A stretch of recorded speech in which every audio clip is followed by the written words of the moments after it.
रुक रहे मार डालो सबको।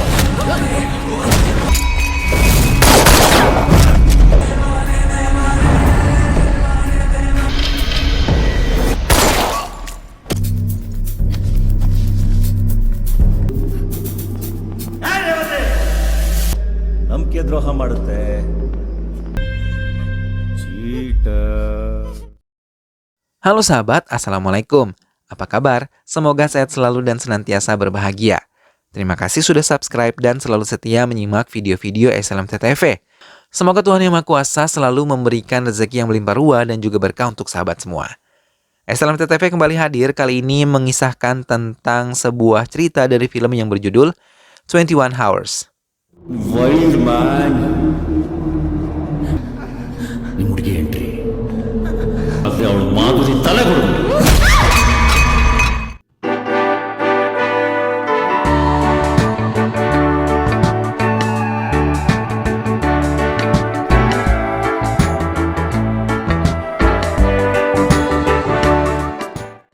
Para pemeran ataupun pemain di dalam film ini adalah Srikan sebagai inspektur sekaligus pelaku segala kejahatan yang terjadi.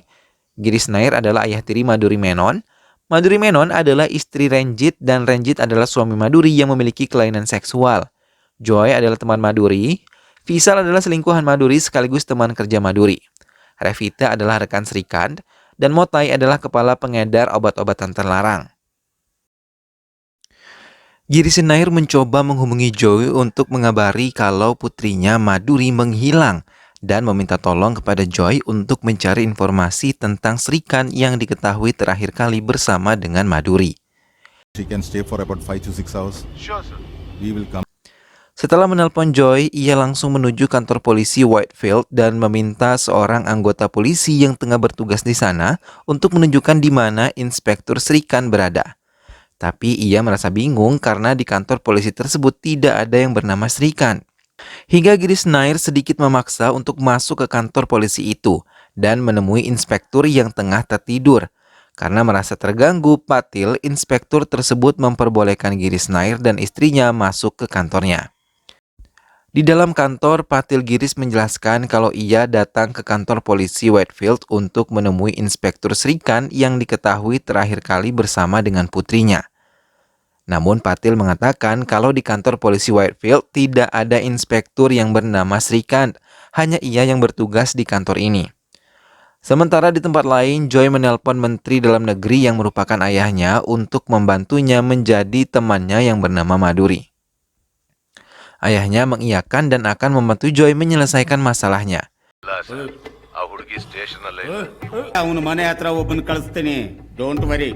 Ia pun menelpon Srikan dan menceritakan semua yang dikatakan oleh Joy dan akan mengirimkan semua data yang diperlukan oleh Madhuri sebagai bahan penyelidikannya. Dengan bergegas, Srikan membersihkan tubuhnya dan pergi meninggalkan tempat tinggalnya. Ia menuju kantor polisi Whitefield dan melihat orang tua Madhuri telah berada di sana bersama dengan Patil. Srikan menunjukkan tanda pengenal kepada Patil hingga ia diizinkan untuk mendapatkan keterangan dari kedua orang tua itu. Ia memperkenalkan diri sebagai Inspektur Srikan. Ia meminta Giris Nair menjelaskannya secara perlahan. Giris Nair mengatakan ia mencari putrinya dan sebelumnya ia telah menelpon Joy yang merupakan seorang pengusaha. Sejak ia masih bekerja di kantor pajak, Don Joy mengatakan kalau Madhuri bersama dengan Inspektur Srikan. Mendengar hal itu, Srikan merasa bingung dan mengatakan kalau ia tidak berbicara dengan Joy, bahkan tidak mengenalnya. Namun Srikan meyakinkan kedua orang tua Madhuri akan membantu menemukan putri mereka. Ia mengajak kedua orang tua Madhuri untuk ikut dengannya ke sebuah hotel agar mereka bisa beristirahat dengan tenang. Srikan mendekati Patil saat di luar kantor polisi dan membenarkan tindakan Patil yang tidak mencatat semua laporan dari kedua orang tua Madhuri sambil menyelipkan beberapa lembar rupiah untuk dirinya. Srikan mengendarai mobilnya dan diikuti oleh mobil Giris Nair. Di tengah perjalanan, Srikan menelpon Arya untuk meminta bantuan padanya agar mencari tahu tentang Madhuri setelah ia mengirim data tentang Madhuri ke handphone pribadi Arya. Karena Arya adalah tim IT di kantor kepolisian tempatnya bertugas. Srikan meminta Arya untuk merahasiakan kasus ini dan tidak melibatkan banyak orang di dalamnya. Srikan tiba di hotel tempat yang telah ia tentukan bersama kedua orang tua Maduri. Sampai di sana, Arya menjelaskan kalau Renjit dan ibunya berada di kamar 526. Renjit merupakan suami dari Maduri. Arya juga mengatakan kalau Vishal berada di kamar nomor 527. Sebelum Maduri menikah, ia menjalin hubungan dengan Vishal. Namun Vishal menulis di FB bahwa statusnya adalah lajang, padahal ia tengah berhubungan dengan Kritika. Arya juga mengatakan kalau signal HP Maduri berada di Hubali, namun sekarang belum bisa dilacak lagi. Srikan melangkahkan kakinya menuju kamar Renjit dan ia melihat Renjit serta ibunya tengah sibuk menelpon. I'm Inspector Srikan. Renjit mengatakan kalau terakhir kali ia berbicara pada Maduri sesaat sebelum ia meninggalkan rumah. Ia bahkan mengatakan kalau Maduri adalah wanita gila dan ia yakin kalau Maduri pasti akan kembali lagi ke rumah mereka. Ibu Renjit pun ikut bicara dan mengatakan kalau Maduri adalah sosok menantu yang suka membantah, apalagi bila ia menanyakan tentang anak kepada Maduri. Hingga mereka sering berselisih paham dan pergi meninggalkan mereka. Tapi ia pasti akan kembali lagi ke rumah mereka. Namun tiba-tiba Srikan mengatakan kalau Renjit memiliki kelainan seksual dan ia adalah seorang homoseksual. Hal itu ditunjukkan melalui handphone Maduri dan tidak ada pesan ataupun telepon dari suaminya sama sekali. Dan pergi ke pesta bersama Manis, rekan kerjanya. Mendengar hal itu, Renjit merasa Srikan melanggar privasinya dan akan menuntut Srikan melalui pengacaranya. Tapi Srikan lagi-lagi menantangnya dan meminta Renjit datang ke kantornya untuk menemuinya secara pribadi dan menyebarkan kepada media tentang kelainan yang dimiliki oleh Renjit. Our family name into the mud. Setelah mendengarkan penjelasan itu, Srikan mendatangi kamar Vishal yang tengah meracik obat-obatan terlarang di tangannya. Ia segera menyembunyikannya ketika Srikan tiba-tiba datang ke kamarnya. Vishal menjelaskan bahwa Maduri pernah menelponnya dengan nada putus asa tentang apa yang dialaminya dengan Renjit yang selalu dingin dan kasar kepadanya di atas ranjang. Ia selalu ditolak untuk berhubungan. Selain itu, Maduri juga selalu mendapatkan tekanan dari ibu mertuanya untuk cepat-cepat memiliki momongan. Tak jarang ibu mertuanya mencela dan menyalahkan Maduri karena tak juga hamil. Tapi Renjit tidak pernah membantu dan membelanya. Ia malah sering memukul Maduri dan selalu membela ibunya. Maduri juga tidak memiliki teman padahal ia adalah wanita terpelajar sehingga ia mengalami depresi. Vishal sering memberinya ide untuk menceritakan kepada kedua orang tuanya. Namun Maduri mengatakan ayah tirinya selalu menyalahkan dirinya tentang apa yang terjadi pada kehidupan rumah tangganya. Maybe you're right. Bahkan ia sendiri disalahkan oleh ayah Maduri ketika ia bersama Maduri saat orang tua Maduri menelpon. Dengan putus asa, Maduri menangis dan Vishal mencoba membujuknya untuk memberikan nomor telepon ayahnya hingga ia akan menelpon ayah Maduri tentang apa yang telah terjadi. Vishal menjelaskan itu semua kepada Srikan. Tapi tiba-tiba Srikan menemukan sedikit obat-obatan terlarang berserak di kamar mandi Vishal.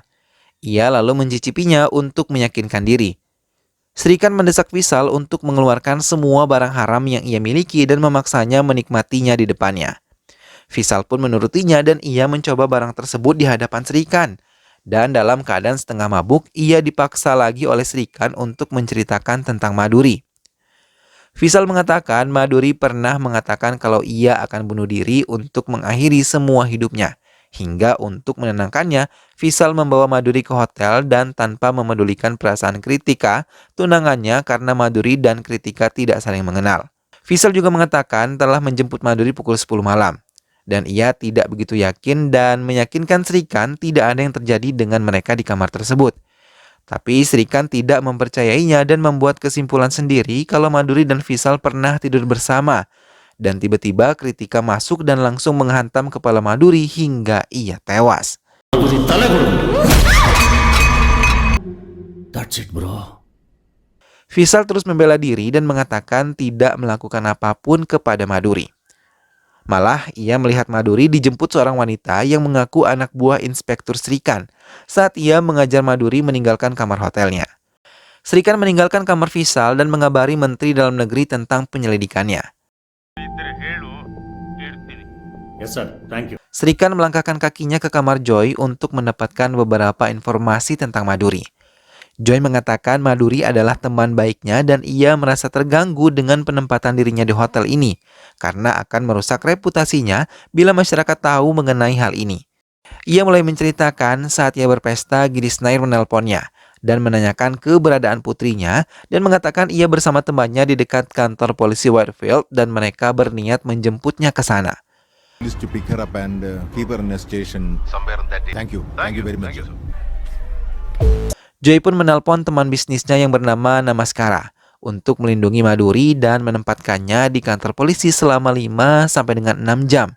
Dan Namaskara mengatakan akan menelpon polisi bernama Srikan untuk menangani itu semua. Srikan mengatakan ia tidak mendapatkan tugas dari Tuan Namaskara dan tidak menjemputnya sama sekali. Joy juga sudah menjelaskan kepada orang tua Maduri kalau putrinya akan aman dan sudah dijemput oleh seorang polisi. Joy ingin menyudahi semua interogasi ini dan ia ingin kembali hidup normal. Kerala, when do I go back to my life? Tapi Srikan mendesaknya untuk menceritakan hubungannya dengan Motai, bandar besar obat-obatan terlarang yang telah ia incar. Namun berulang kali Joy meyakinkan kalau ia tidak memiliki hubungan dengan Motai.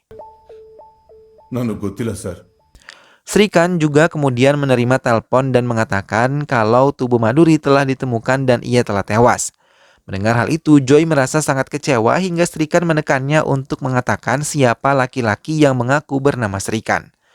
Joy hanya diam dan Srikan langsung meninggalkan Joy di kamarnya.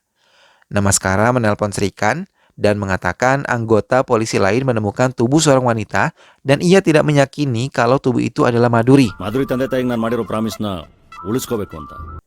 Srikan menutup saluran teleponnya dan mengatakan kepada timnya tentang penemuan mayat wanita itu dan meminta timnya memeriksa mayat tersebut. Ia berharap bukan Maduri karena ia telah berjanji kalau Maduri akan baik-baik saja. Arya menemui Srikan dan mengatakan kalau mayat itu benar adalah Maduri.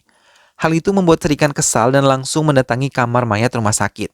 Ia meminta polisi di daerah Bangalore, tempat di mana mayat Maduri ditemukan, untuk menghubungi semua orang yang terkait kasus ini. Srikan menemui langsung orang tua Maduri dan mengatakan mereka menemukan tubuh Maduri dalam keadaan tewas, bersama pengedar narkoba dan bersama barang bukti di dekat tubuhnya. Mendengar hal itu, ibu Maduri sangat sedih dan ia merasa kecewa karena putrinya telah tewas dengan cara seperti itu.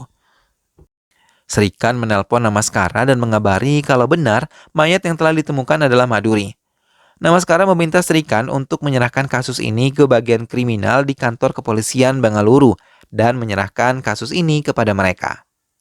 Srikan menelpon Arya dan meminta mengumpulkan orang-orang yang terhubung dengan Maduri. Mereka yang telah berkumpul di lobi hotel dijelaskan oleh Arya kalau tubuh Maduri telah ditemukan dalam keadaan tewas.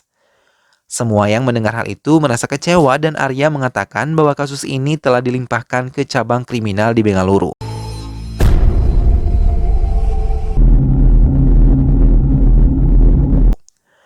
Mereka menahan sedih saat melakukan perjalanan ke rumah sakit untuk menjemput tubuh Maduri.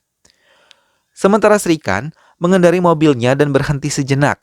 Ia tertawa seorang diri dan melanjutkan perjalanannya. Ia menghentikan mobilnya di sebuah gedung tua dan berjalan ke arah jalan, kemudian mengambil 2 buah tas yang terkubur di sana. Tapi tiba-tiba seseorang datang mencoba mengambil tas tersebut dengan menodongkan senjata ke arahnya. Namun, dengan sigap Srikan bisa mengendalikan hal itu dan menghabisinya. Srikan melanjutkan perjalanan, namun ia kembali menghentikan mobilnya ketika melihat mobil lain di sana. Ia memanggil nama Revita sambil mendekati mobil tersebut dan mendatanginya, kemudian menembak mati Revita di dalam mobilnya. Silence. Srikan terdiam dan teringat peristiwa lalu saat bekerja sama dengan Revita yang memiliki janji temu dengan Motai, bandar obat-obatan terlarang. Namun saat menunggu bersamanya, Namaskara menelponnya dan meminta menjemput Maduri. Ia pun menurutinya dan meminta Revita menjemputnya dan mengakui dirinya sebagai anak buah Srikan. ಫೋಟೋನಾ ಯಾರ್ photo? Details ಬಂದಾಗ ಹೇಳು. ಆ ಹುಡುಗಿ ಡೀಟೇಲ್ಸ್ ಹೇಳು. ಹೋಗ ಹುಡುಗಿನ ಮಾಧುರಿನ ಅಂತ ಕೇಳು. Faisal yang berada di sana melihat Maduri memasuki mobil, tapi ia tidak melihat langsung wajah Srikan. Mereka membawa Maduri bersama mereka untuk melakukan transaksi obat-obatan terlarang tersebut.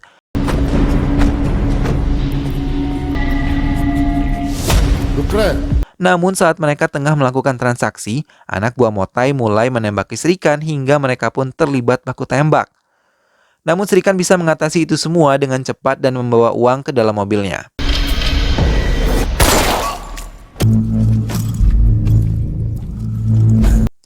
Namun ia terkejut ketika melihat Maduri telah tewas.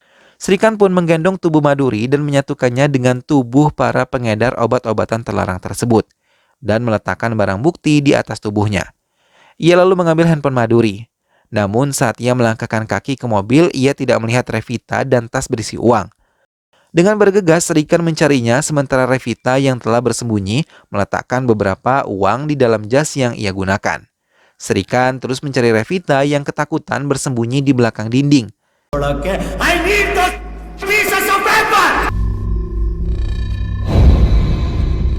Ketika menemukan Revita, Srikan marah dan menembaki Revita, namun ia tidak menyangka kalau Revita masih selamat karena pelurunya tidak menembus tubuhnya, hanya mengenai lapisan uang saja. Srikan meninggalkan tubuh Revita dan membawa 2 tas tersebut, lalu menguburnya di gorong-gorong jalan. Srikan melanjutkan perjalanan seolah-olah tidak terjadi apa-apa dan membuang begitu saja handphone Maduri yang ternyata masuk ke bak truk yang melintas dan ditemukan oleh suami Laksmana dan memberikan handphone tersebut kepada istrinya dan film pun selesai. Nah sahabat, itulah tadi alur cerita dari film yang berjudul 21 Hours. Film ini memperlihatkan bagaimana sang inspektur bisa menipu orang-orang yang ada di sekitarnya. Namun demikian, sejatinya kejahatan dalam bentuk apapun tidak dapat dibenarkan ya sahabat. Hal semacam ini tentu bukanlah sesuatu yang dapat ditiru. Karena sejatinya kejahatan sekecil apapun pastinya nanti akan mendapatkan balasan. Semoga kita semua diberikan kemampuan dan kemudahan dalam berbuat kebaikan ya sahabat, agar kita menjadi manfaat untuk orang-orang yang ada di sekitar kita. Semoga sahabat semua terhibur setelah menyimak alur cerita film ini. Sampai berjumpa lagi di alur cerita film-film selanjutnya. Terima kasih sudah menyimak video ini sampai akhir. Dan ingat untuk selalu dukung SLMT TV dengan cara klik like, komen, share, dan juga subscribe. Baiklah sahabat, sampai ketemu lagi. Sehat selalu dan wassalamualaikum.